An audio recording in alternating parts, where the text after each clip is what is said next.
نحمدہ ونصلی علی رسولہ الکریم، اما بعد، بسم اللہ الرحمن الرحیم۔ معزز ناظرین کرام، السلام علیکم ورحمۃ اللہ وبرکاتہ۔ آج کا ہمارا درس کا ٹاپک جو ہے وہ ہے کرسی پر بیٹھ کر نماز پڑھنا کیسا ہے۔ کیا کرسی پر بیٹھ کر نماز ہو جاتی ہے یا نہیں ہو جاتی، اور کرسی پر بیٹھ کر کون لوگ نماز پڑھ سکتے ہیں، اور کیا ان کا عذر ہو تو کرسی پر نماز جائز ہے۔ ناظرین کرام، کرسی پر بیٹھ کر نماز نہیں ہوتی، ٹھیک ہے۔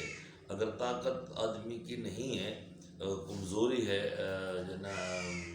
اس کی کوئی اور بیماری ہے، کھڑ نہیں سکتا، تو اس کو چاہیے کہ وہ کیا ہے، زمین پر بیٹھ کر نماز پڑھے، ٹھیک ہے۔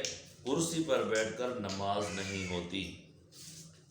ہاں، اتنی سخت مجبوری ہے کہ کوئی آدمی کرسی پر بیٹھ کر جو ہے نا زمین پر بیٹھ کر نماز نہیں پڑھ سکتا، اتنی سخت کمزور ہے وہ آدمی، تو پھر کرسی پر بیٹھ کر نماز پڑھنا جائز ہے۔ اگر کوئی آدمی ویسے زمین پر بیٹھ کر نماز پڑھ سکتا ہے تو کیا ہے، وہ کرسی پر بیٹھ کر نماز نہ پڑھے، کرسی پر بیٹھ کر نماز نہیں ہوتی۔ ہاں، اگر اتنی سخت مجبوری ہے کہ وہ زمین پر نہیں بیٹھ سکتا تو پھر کرسی پر بیٹھ کر نماز پڑھ سکتا ہے۔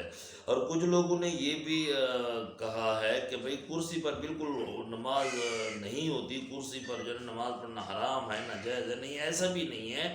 کوئی آدمی طاقت نہیں رکھتا زمین کی تو پھر کرسی پر بیٹھ کر نماز پڑھ سکتا ہے۔ ویسے بھی اگر کسی آدمی کا عذر ہے، کرسی پر بیٹھتا ہے، اس کو سہولت ہے تو پھر ٹھیک ہے، اس کو تکلیف ہوتی ہے زمین پر تو کرسی پر پھر جائز ہے، کیونکہ اللہ رب العالمین فرماتے ہیں یرید اللہ بکم اليسر ولا یرید بکم العسر۔ میں نے اپنے بندوں کے ساتھ جو ہے نا آسانی والا ارادہ کیا ہے، تنگی والا ارادہ نہیں کیا۔ لا یکلف اللہ نفسا الا وسعها۔ اللہ رب العالمین نے جو حکم رکھے ہیں بندوں پر، کسی نفس پر ایسا حکم نہیں رکھا، اتنی تکلیف نہیں دی کہ وہ اس کی وسعت نہ ہو۔ ہر آدمی کو اللہ نے، ہر نفس کو اللہ تبارک و تعالیٰ نے اس کی وسعت کے مطابق اس کو حکم دیا کہ وہ کر سکے، ٹھیک ہے نا۔ اتنی بھی سختی نہیں ہے کہ بھئی کوئی آدمی یہ فتویٰ لگائے کہ کرسی پر بیٹھ کر جو ہے نماز پڑھنا حرام ہے، ناجائز ہے، نماز نہیں ہوتی۔ ہاں، یہ ہو سکتا ہے کہ کوئی آدمی زمین پر بیٹھ کر نماز پڑھ سکتا ہے، اس کو کوئی تکلیف بھی نہیں ہے تو پھر زمین پر بیٹھ کر نماز پڑھے۔ ہاں، ویسے اس کو کوئی تکلیف بھی ہو تو پھر کرسی پر نماز پڑھنا جائز ہے۔ اللہ رب العالمین عمل کرنے کی توفیق عطا فرمائے۔ اقول قولی ھذا استغفر اللہ لی ولکم ولسائر المسلمین واستغفروہ انہ ھو الغفور الرحیم۔